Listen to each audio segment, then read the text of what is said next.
Gravando. Então vamos lá? Para a gente encerrar nossa aulinha.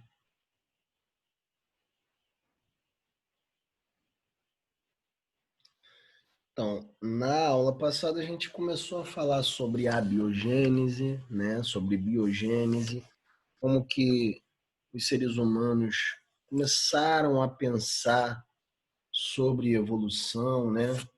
De onde nós viemos, para onde nós vamos, isso sempre foi um mistério da humanidade, né? E eu mostrei para vocês como que, por exemplo, eu deixei essa pergunta para vocês, né? Como que, por exemplo, esse inseto aí, ó, ele se parece tanto, né? Se você andar numa floresta, gente, né, andando despercebido, você vai pensar que isso aí é uma folha, você não vai imaginar que é um inseto. Então, como que um inseto como esse, os animais em gerais, como que os organismos, eles se adaptam ao meio aonde eles vivem, tá? Porque muitas características, elas são compartilhadas entre os seres vivos, tá? Então, eu falei para vocês que nós e os macacos e os primatas, nós temos algumas características. Por exemplo, as sinapomorfias, tá? O que são sinapomorfias? É só um nome difícil para uma coisa muito fácil. Na biologia tem muito, né? Nome difícil para coisas fáceis, tá? Sinapomorfia são características. Por exemplo, mamíferos é um grupo monofilético. O que é um grupo monofilético? É um grupo que descende de um ancestral em comum, tá? E eu sei que mamíferos, todos os descendentes de mamíferos, descendem de um ancestral em comum porque eles apresentam sinapomorfias. O que são sinapomorfias? São características que todos eles possuem. Por exemplo, nós, Homo sapiens, tá? Nós, seres humanos, temos pelos pelo corpo, não temos? Se você for olhar no seu cachorrinho, que também é um mamífero, eles também possuem pelos pelo corpo, tá? Os ursos também possuem pelos pelo corpo. Então, somente mamíferos possuem pelos no corpo. Isso é uma sinapomorfia, tá? Se vocês puderem anotar isso, por favor, que isso é muito importante. Eu já vi caindo em provas, já vi caindo em vestibular, tá? Direto ou indiretamente isso pode cair. E esses nomes, às vezes, caem e vocês podem ficar perdidos. Leia uma questão, sinapomorfia, caramba, o que é isso? Muito fácil, né? Aí não faz a questão por causa de uma coisa simples, né? Porque o nome é meio complicadinho mesmo, mas é muito fácil de entender. Sinapomorfia são características que são compartilhadas num grupo, tá? Por exemplo, as baleias. Aí você fala, Dani, as baleias não são mamíferos, mas elas não têm pelos. E aí? Tá, elas não têm pelos, mas elas perderam os pelos dela.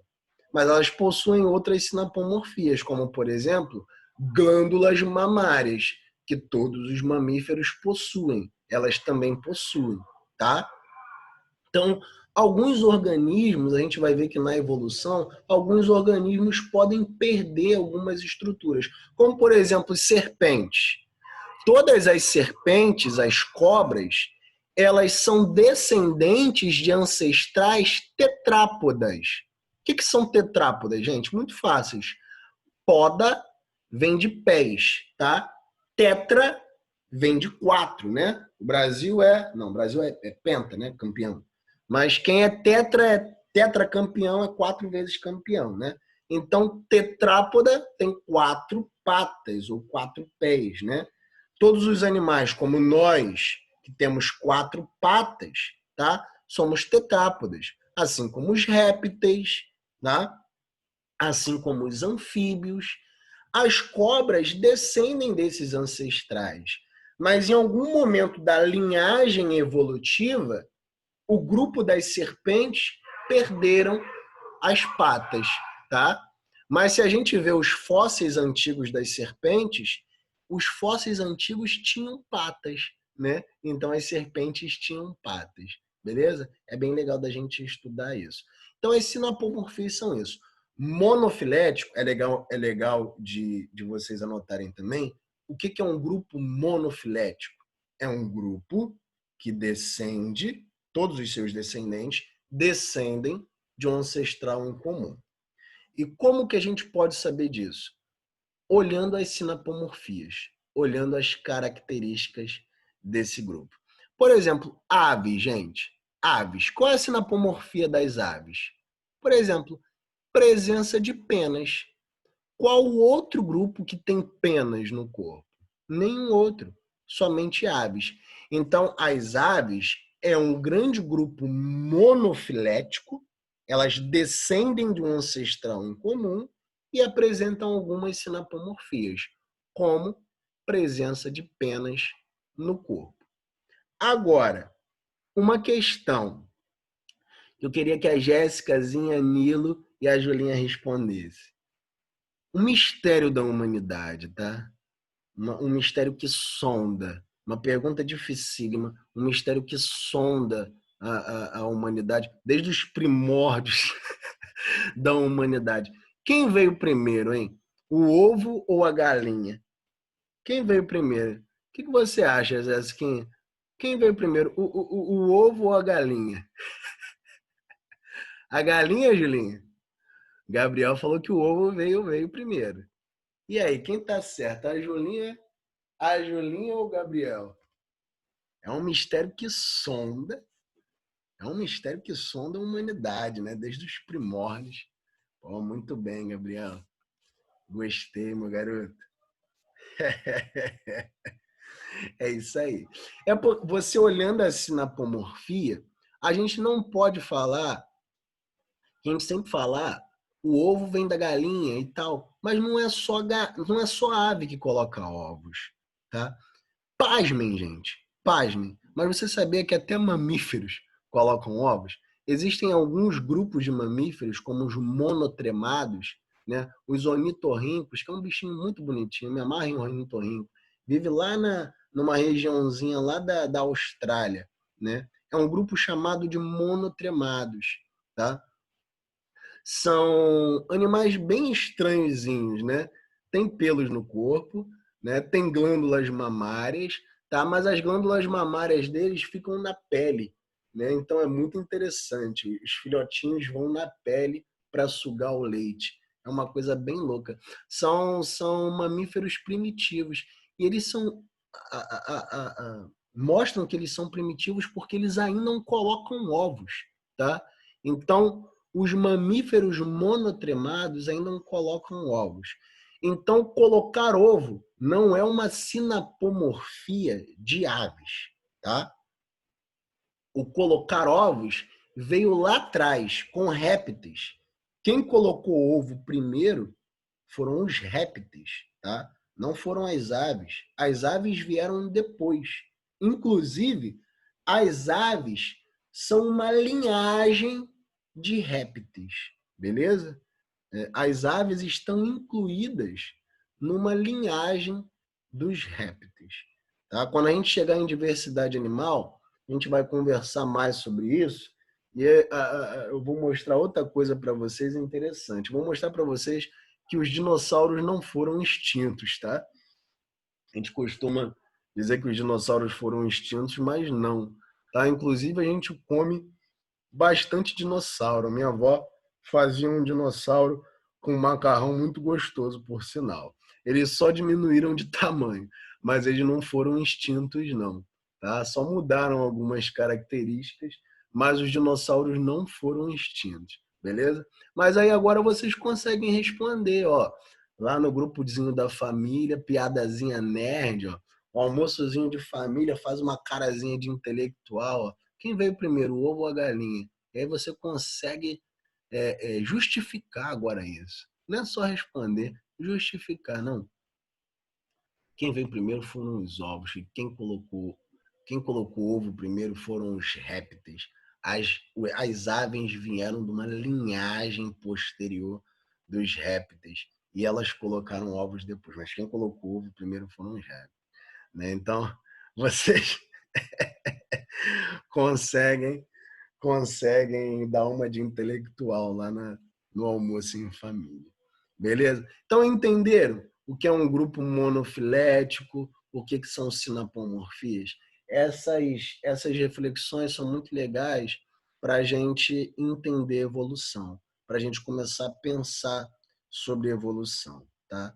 E como explicar a rica diversidade da vida, gente? Como explicar, por exemplo, isso aqui? Olha que interessante. Eu tenho, os dois são do mesmo grupo, assim, né? Os dois são cordados. O que são cordados? Os animais que possuem uma coluna vertebral. Mas olha a diferença. Eu tenho esse sapinho que olha para o seu dedo, né? A gente tem na impressão da foto ele parece grande, mas olha só para o seu dedo, né? Esse sapinho ele cabe num dedo, gente. Olha o tamanho, olha como esse sapinho é pequeno, né?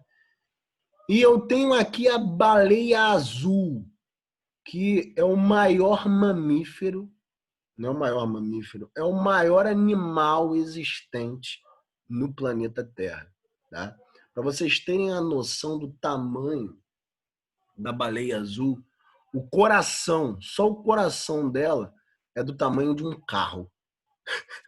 Só o coração da baleia azul é do tamanho de um carro, né? Então, é um animal gigante. Então, olha a diversidade da vida.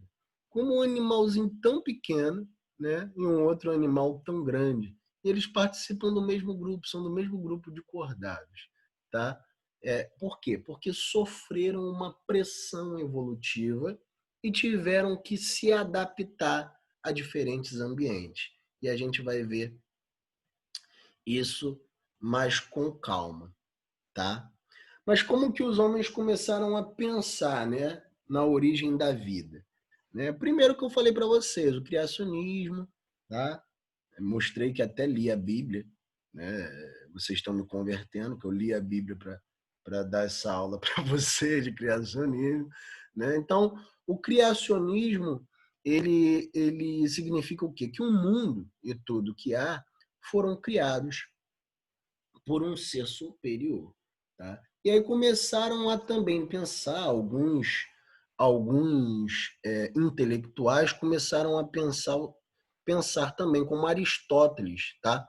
Que considerou as espécies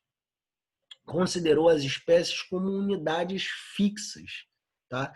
Incapazes de sofrer mudanças, né? Que foram criadas por um Deus, né? Criadas por uma divindade, e eram incapazes de sofrer mudanças. Então, Aristóteles era muito inteligente para a sua época, mas ele não acreditava que as espécies evoluíam, né?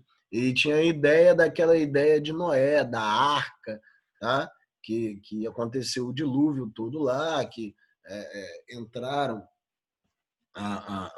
cada animal e não teve mudança, não tem evolução, tá?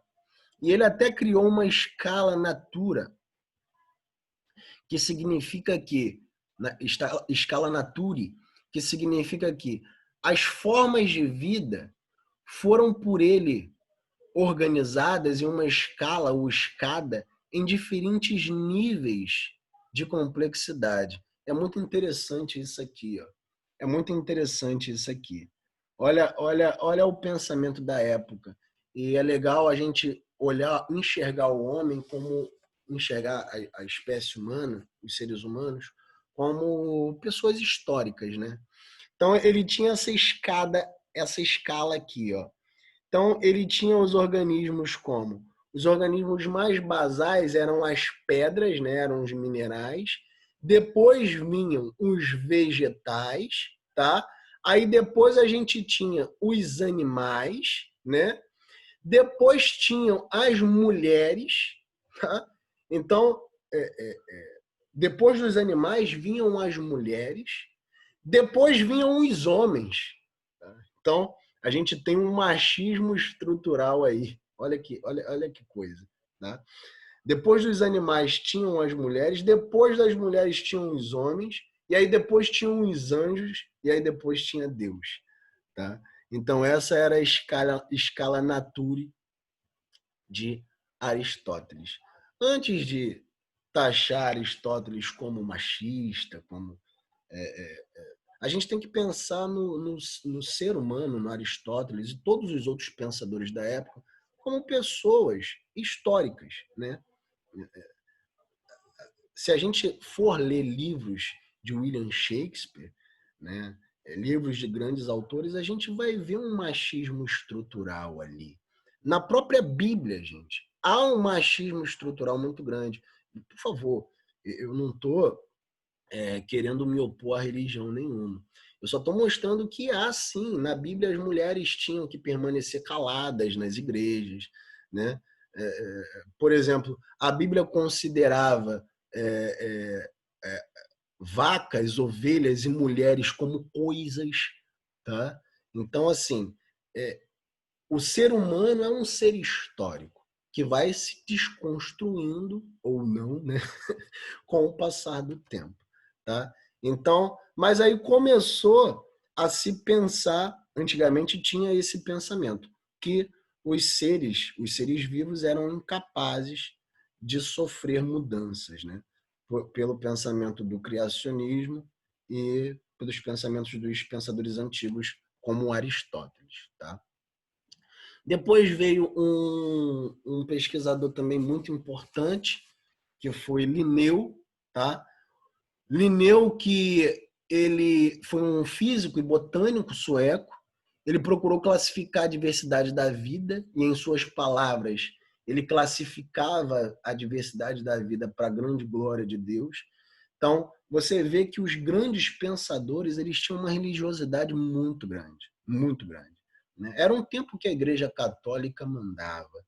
Né? Isso, o Pedrinho, professor de História, não sei se vocês têm mais professor de história, mas o Pedro pode explicar melhor do que eu, né? Muito melhor. Mas era na Idade Média, um tempo, na Antiguidade também, é um tempo que a igreja, a religiosidade mandava muito, né? Na Antiguidade, os imperadores eram os deuses, né? E na Idade Média, a Igreja Católica, ela era dona de terras, né? Então ela tinha um poder muito grande, tá? Um poder o poder da religião e também o poder financeiro. Tá?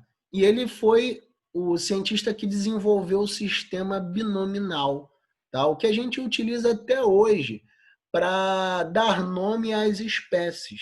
Então, por exemplo, a espécie que eu estudo no meu mestrado, ela se chama Piper mollicomo, tá? Esse sistema binominal.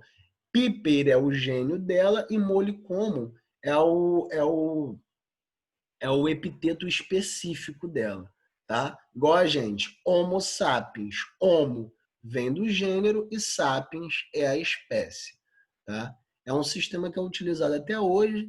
Linnaeus não classificou semelhança, muito importante a gente entender isso. Ele não classificou as semelhanças entre as espécies seguindo um padrão evolutivo. Então, Linneu não acreditava também na evolução. Só se começou a pensar em evolução com Lamarck, que a gente vai ver daqui a pouco. Tá? Mas Linneu também, assim como Aristóteles e a maioria dos pensadores antigos, eles acreditavam que as espécies eram fixas, tá? Elas não evoluíam. Beleza? E ele não classificava as espécies seguindo um padrão evolutivo. Então, continha muito erros na classificação dele. Por exemplo, ele podia classificar morcegos junto com aves, tá? Só porque morcegos voavam, só porque morcegos tinham asas. Mas hoje a gente sabe que não. Morcegos são mamíferos, tá? Inclusive, morcegos é muito interessante, o grupo, né? de morcegos. Porque no mesmo grupo dos morcegos a gente tem veados e baleias, tá? Então é um grupo muito louco, galera. Porque a gente tem, junto com os morcegos, a gente tem veado e baleia. Então é mais ou menos assim. O ancestral desse grande grupo, ele vivia na terra, tá? Comendo grama. Da terra, ele foi para a água. Olha que louco. E da água ele voou. Tá? Então é bem interessante isso. Por isso que eu gosto de evolução, porque é muito legal. Por quê? Porque as espécies elas sofrem uma pressão evolutiva. E a gente vai mostrar por quê. Por falta de alimento, por competição entre a população que existe ali, né? E elas têm que se adaptar a essa falta de alimento, a esse estresse ambiental, tá? E elas vão se adaptar de alguma forma. Os morcegos se adaptaram criando asas, voando, tá? As baleias se adaptaram com algumas estruturas para nadar, né? Para se adaptar a um ambiente aquático. Então, cada espécie ela se adapta de uma maneira e assim ela evolui, tá? Então, é bastante interessante. É legal a gente entender também que na Idade Média, muito do conhecimento, né? A Grécia Antiga foi um dos que mais contribuíram para o nosso conhecimento. Na Grécia, quem gosta de história grega, sabe que a Grécia contribuiu muito para um conhecimento. Tinham grandes estudiosos na Grécia. Mas muito do conhecimento dos gregos antigos foi perdido ou foi distorcido durante a Idade das Trevas, e o estudo da ciência foi obscurecido, só sendo retomado durante o Renascimento, tá? Do período do Renascimento no século XVI ou XV. Tá? Por exemplo, aqui, ó, Aristóteles e alguns outros grandes pensadores, eles já tinham descoberto que os peixes, as brânquias, eram o aparelho respiratório dos peixes. Tá? Isso lá na Idade Antiga, lá na Antiguidade. Tá? Mas esse aqui é um quadro da Idade Média. Olha só que loucura, olha só que bizarro. Por isso que nas grandes navegações, o Pedro pode falar melhor para vocês, que nas grandes navegações os navegadores tinham medo do mar, porque eles acreditavam que tinham monstros marítimos, como esse aqui, ó, um porco, um peixe com uma cauda de peixe, né, um corpo de peixe, uma cabeça de porco. Eles acreditavam que esse ser bizarro existia no mar, né? Tudo porque a Igreja Católica queimou muitos livros, e não só livros, né? Infelizmente, colocou na fogueira, né, por causa de um fundamentalismo religioso bizarro e cruel, colocou na fogueira muitos cientistas e muitos pesquisadores. Tá? Então, na Idade das Trevas, muito desse pensamento, desse conhecimento foi perdido. E nas grandes navegações, as grandes navegações europeias no Renascimento foram responsáveis por esse reinício do conhecimento, da aceleração do conhecimento. As grandes navegações trouxe muita coisa. Trouxe o imperialismo europeu, né? Trouxe escravidão, né? Do povo negro, mas também trouxe conhecimento. Se tem alguma coisa boa, se a gente pode considerar alguma coisa boa das grandes navegações, eu não considero nada bom, né? Porque conhecimento a gente poderia ter adquirido de uma outra forma. Não precisava ser de uma forma tão agressiva, tá? De uma forma tão... Eu não tenho nem palavras para definir o que foi esse período, principalmente para o povo negro, né? Para o povo preto. Mas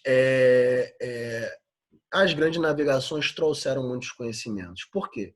Porque nas grandes navegações, por exemplo, um navio que saía de lá da Europa, os pesquisadores que saíam de lá, eles tinham a noção dos animais que viviam lá. Aí, os pesquisadores que saíam de lá davam de cara, por exemplo, com animais totalmente diferentes dos de lá, né? Por exemplo, chegavam aqui no Brasil, davam de cara com um grande tamanduá bandeira. Imagina só, né?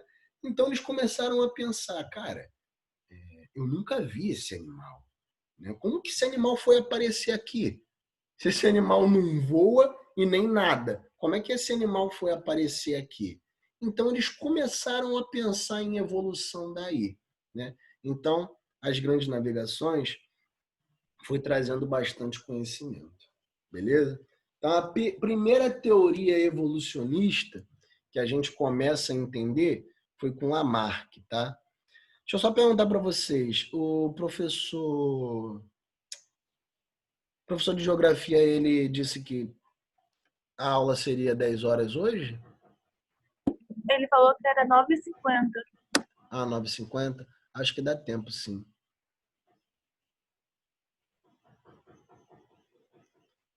Acho que dá tempo, sim. Então, vamos lá. Então, a primeira teoria evolucionista foi com Lamarck, né, que a gente chama de lamarquismo. Tá? Se originou por causa dos estudos de paleontologistas, quase não sai, né? Pessoas que estudam fósseis. Tá? Por quê? Essas pessoas que estudam fósseis foram vendo ancestrais de girafas, né? E foram vendo que esses fósseis de girafas tinham um pescoço curto, tá? Não tinham um pescoço longo como as girafas atuais. Então, o que Lamarck foi pensando? Induzido por uma série de descobertas de registros fósseis que mostravam semelhanças entre espécies atuais e extintas, o francês Jean-Baptiste de Lamarck publicou suas hipóteses em 1809, comparando espécies vivas com fósseis. Descobriu que pareciam ser linhas de descendências. Tá? Cada linha representada por uma série de fósseis antigos e recentes que levariam a espécies atuais.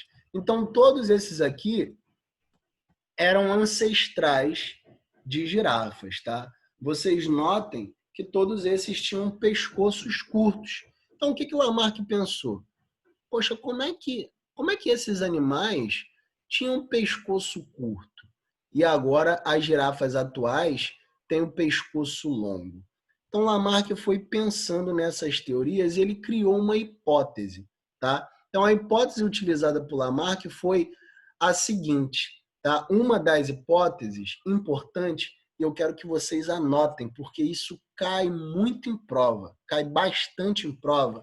E eu peço, por favor, que vocês anotem. Tá? A hipótese utilizada por Lamarck, que ele utilizou, foi a lei do uso e desuso. Muito importante, gente. Anotem, por favor. Vocês querem esquecer tudo que eu falei até agora sobre a aula de evolução? Esqueçam. Mas anotem isso, porque isso cai bastante. Né?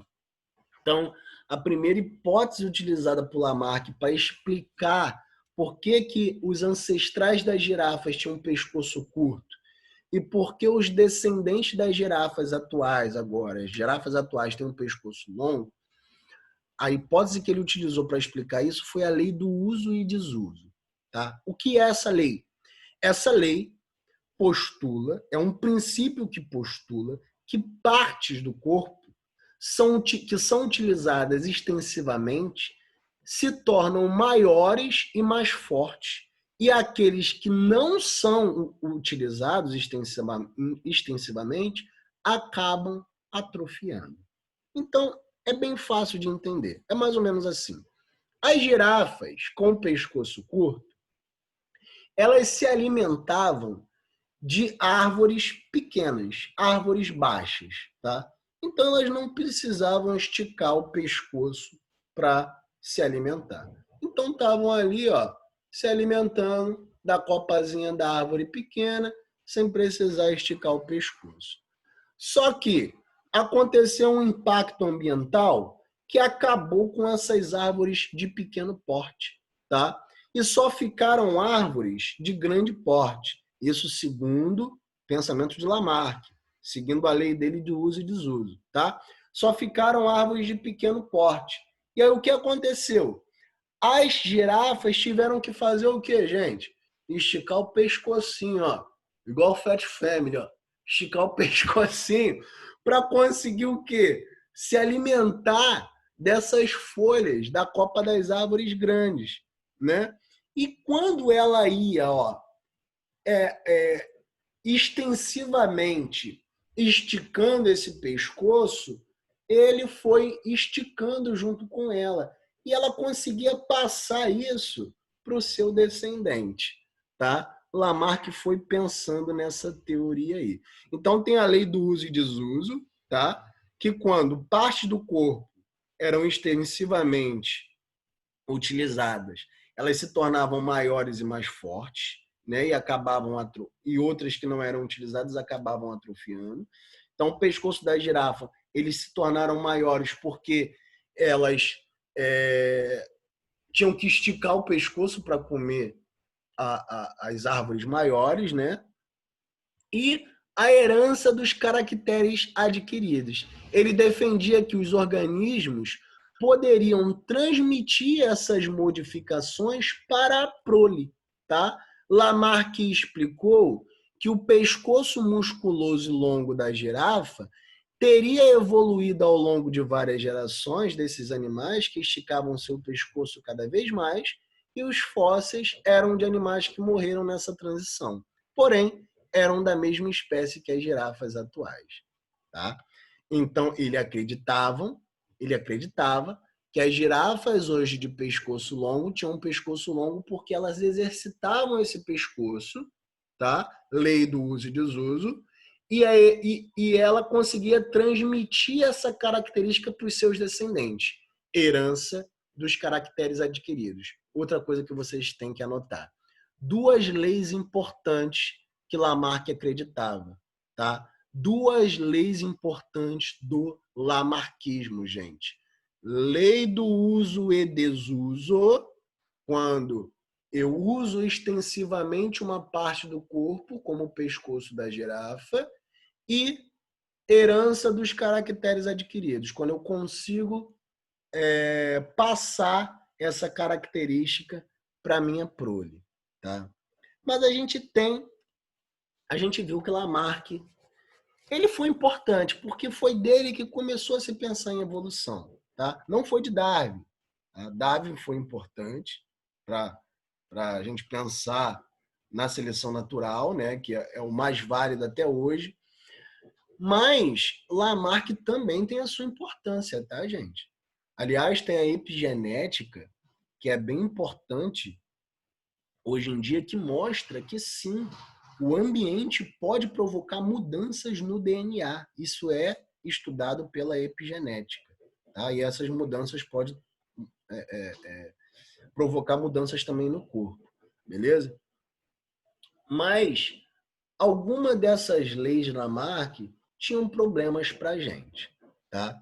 Por exemplo, sim, lei do uso e desuso está até correto. Se eu sou eu tenho um porte físico muito magro e eu vou na academia e me exercito extensivamente todo dia, eu vou ficar musculoso, né? Tomo whey protein, tomo não sei mais o que, eu vou ficar musculoso.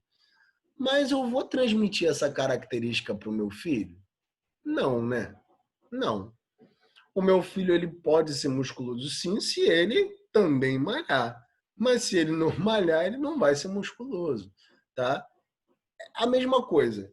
Se eu cortar o rabo de um ratinho, cortei o rabo de um rato, esse rato ele vai passar essa característica rabo cortado para a prole dele? Não. A prole dele vai ter o rabo normal, porque isso está lá no gene, está lá no DNA. Essa minha atitude de cortar o rabo do rato não vai mudar o DNA do rato, beleza? É a mesma coisa da girafa. Mesmo que ela tivesse a capacidade de alongar o pescoço dela, a gente tem algumas culturas, algumas mulheres que colocam anéis no pescoço, né? E os pescoços ficam maiores. Tem algumas culturas que fazem isso. Não sei se é por causa da religião, não sei a história disso. Mas essas mulheres não conseguem passar essa característica para a prole dela, tá? Essas mulheres não conseguem passar essas características. Por exemplo, um bonsai, né? É uma árvorezinha bonsai. Esse bonsai, ele só é bonsai por causa da técnica que é utilizada, que é a podazinha. Que uma pessoa que entende de bonsai, ele faz essa poda, né? E essa plantazinha não cresce, tá? Mas se esse bonsai fertilizar uma outra planta, ele vai gerar uma planta enorme, uma árvore enorme, tá? Porque isso está lá no DNA dele. Então, essa herança dos caracteres adquiridos tem problemas, tá? Então, a gente tem erros, por isso que a gente, cientificamente, não entendemos o lamarquismo como uma ciência muito que a gente possa dar notoriedade para essa ciência, o lamarquismo. A gente tem até a epigenética, que é estudada, que é quando o meio ambiente influencia no gene, tá? Mas as leis que Lamarck usou para justificar a teoria dele, não, ela está errada. Beleza, galera? Alguma dúvida até aqui? Eu só vou criar mais um linkzinho para explicar seleção natural e a gente encerrar. Professor, qual é a diferença da teoria de Lamarck para o processo de evolução? Eu vou explicar agora. A seleção natural e lamarquismo tem uma diferença crucial que a gente vai explicar agora. Beleza? Então, eu vou criar só mais um linkzinho, mais uns 10 minutinhos de aula, a gente encerra e eu vou pegar a presença e a gente encerra aqui, tá bom? Então, só mais um link. Beleza, meus amigos? Beijão.